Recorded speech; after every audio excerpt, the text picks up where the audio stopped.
सरकार जो पेंशनर्स का काम करेगा, जो पेंशनर्स का काम करेगा,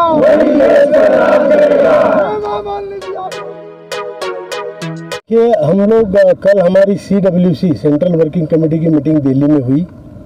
वहाँ पे हमारे राष्ट्रीय उपाध्यक्ष जो छाता में रहते हैं आदरणीय चौधरी साहब, पूरन सिंह चौधरी साहब भी वहाँ पे थे। तो हम वापस जा रहे थे, उनका गांव बीच में पड़ता है, हेमा मालिनी जी की कॉन्स्टिट्यूएंसी है। तो हमने ये सोचा कि हेमा मालिनी जी ने हमें अब तक हमारे संघर्ष में बहुत बड़ा सहयोग किया है, बहुत बड़ा योगदान किया है और हमारे आदरणीय प्रधानमंत्री जी से 2 बार मुलाकातें करवाई है। हमारी जो हमारे वित्त सचिव है उनसे बैठक करवाई है, पार्लियामेंट्री स्टैंडिंग कमेटी के साथ हमारी मुलाकात करवाई है, हमारा इंटरव्यू करवाया है। ये सारा सोचते हुए हमारी वो मेंटर है, शुभचिंतक है, ये देखते हुए हमने ये सोचा कि हम छाता में आएंगे। ये हमारी प्रारंभिक सभा थी, एक दिन में ज़्यादा लोग इकट्ठा नहीं कर पाए, लेकिन फिर भी बहुत लोग थे, सैकड़ों लोग थे।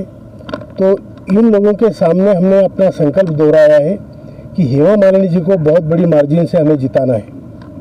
हमें जो EPS 95 राष्ट्रीय संघर्ष समिति के जो हितैषी है उनको पार्लियामेंट में हम देखना चाहते हैं। पूरे देश में ऐसे लोग वहाँ पे जाए जो हमारे हितचिंतक हैं, इसलिए हम प्रयासरत हैं। हम इलेक्शन में चुप नहीं बैठेंगे, हम इलेक्शन का कहीं बहिष्कार नहीं करेंगे। हमारे लोग बड़े उत्साह से जो उनका अधिकार है वोटिंग का, उस पर अमल करेंगे और हर एक आदमी पूरे कुटुंब के साथ जाके मतदान करेगा और सही कैंडिडेट को मतदान करेगा। छाता में, मथुरा में हेमा मालिनी जी फिर से जीत के आए, बड़ी मार्जिन से जीत के आए, ये हमारी शुभकामना है और इसके लिए हम यहाँ पे आए हैं।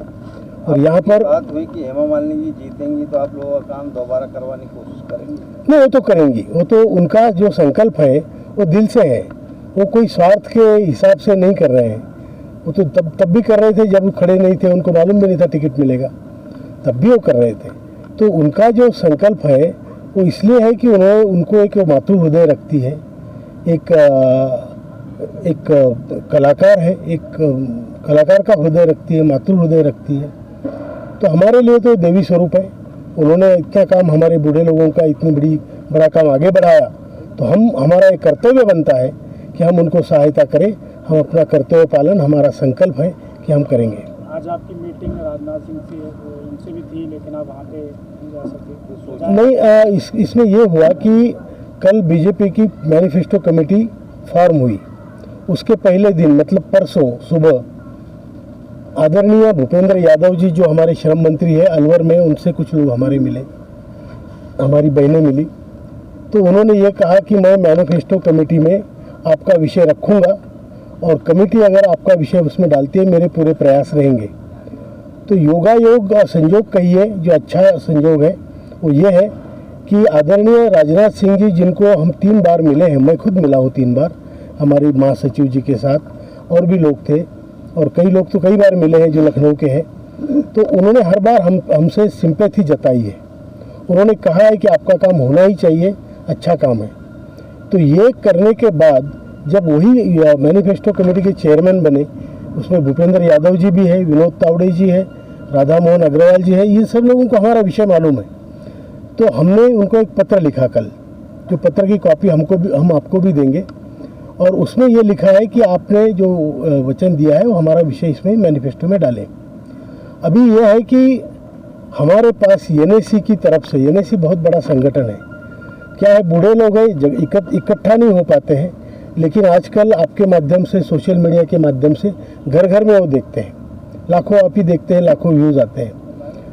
तो ये सारे देश में ये फैला हुआ है और इसकी जो ऊर्जा है वो काम हम करेंगे, जिसका जो हमारा काम करेगा।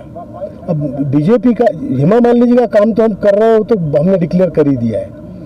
अब बीजेपी के मैनिफेस्टो में अगर आता है तो हमारे लोग बीजेपी का काम करेंगे, क्योंकि उनका वचननामा होगा, एक तरीके से उनका संकल्प पत्र होगा।